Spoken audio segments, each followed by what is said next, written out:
this video, we'll guide you through managing auditing preferences. Start by navigating to the Dynamic Workload Console welcome page, then click on Administration and choose Auditing Preferences.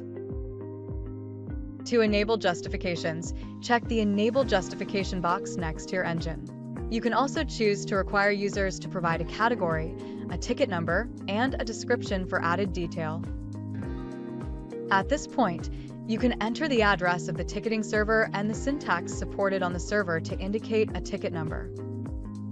You can review the existing justification categories. You have the flexibility to edit, remove, or create new categories to fit your organization's requirements.